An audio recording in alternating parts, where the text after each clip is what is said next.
এবার ট্রাম্প স্টাইলে অবৈধ ভারতীয়দের ধরে ফেরত পাঠাচ্ছে যুক্তরাজ্য। যুক্তরাষ্ট্র থেকে সম্প্রতি শতাধিক অবৈধ ভারতীয় অভিবাসীকে ফেরানো হয়েছে। এবার একই কাজ করছে যুক্তরাজ্য।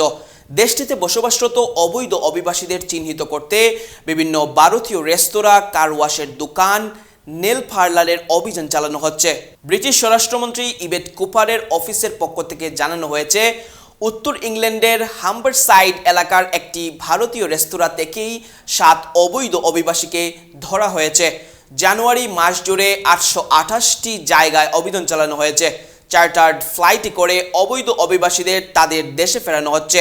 ভারতীয় সংবাদ মাধ্যমের তথ্য মতে যাদের ফেরানো হয়েছে তাদের মধ্যে মাদক অপরাধ, চুরি, ধর্ষণ ও হত্যার দায়ে দোষী সাব্যস্ত অপরাধীরাও রয়েছে। এ বিষয়ে কুপার সম্প্রতি জানান, এই অবৈধ অভিবাসীদের বেআইনিভাবে কাজে নিয়োগ করে তাদের শোষণ করা হচ্ছিল। গত এক মাসে 609 জন অবৈধ অভিবাসীকে ধরা হয়েছে বলে জানিয়েছেন তিনি। এছাড়াও বৈধ পরিচয়পত্রহীন শ্রমিকদের নিয়োগ করার জন্য বিভিন্ন সংস্থাকে 1090টি নোটিশ পাঠিয়েছে ব্রিটিশ সরকার। এসব ক্ষেত্রে নিয়োগদাতা দোষী সাব্যস্ত হলে প্রতি অবৈধ অভিবাসী শ্রমিকের জন্য 60,000 পাউন্ড পর্যন্ত জরিমানার মুখোমুখি হতে পারেন তারা। কার্যত ট্রাম্পের পথেই অবৈধ অভিবাসীদের ধরতে কড়া পদক্ষেপের পথে হেঁটেছে ব্রিটিশ সরকার।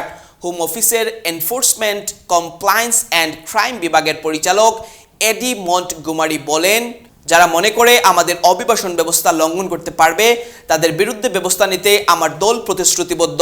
এই পরিসংখ্যান তারই প্রমাণ।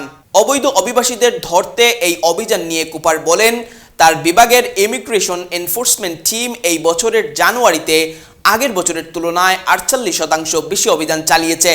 আগের তুলনায় গ্রেপ্তার হয়েছে 73% বেশি। ব্রিটিশ স্বরাষ্ট্রমন্ত্রী বলেন, অভিবাসন আইন অবশ্যই মানতে হবে এবং প্রয়োগ করতে হবে। দীর্ঘদিন ধরে নিয়োগকর্তারা অবৈধ অভিবাসীদের শোষণ করে এসেছেন। অনেকেই অবৈধভাবে এখানে কাজ করতে পেরেছেন। এর জেরে মানুষের মধ্যে ঝুঁকিপূর্ণভাবে ইংলিশ চ্যানেল পার করার প্রবণতা বৃদ্ধি পাচ্ছে। জানা গেছে, অবৈধ অভিবাসীদের ঠেকাতে এই সপ্তাহে ব্রিটিশ সরকার সীমান্ত নিরাপত্তা, আশ্রয় ও অভিবাসন বিল উত্থাপন করবে। নতুন এই আইনে কোনো অবৈধ অভিবাসীকে ব্রিটেনে আসতেই তাদের গ্রেপ্তার করার আগে তার ফোন বাজেয়াপ্ত করার ক্ষমতা দেওয়া হবে সংশ্লিষ্ট কর্তৃপক্ষকে। এছাড়াও গ্রেপ্তারের পর অন্তত 28 দিনের মধ্যে তারা জামিনের জন্য আবেদনও করতে পারবেন না।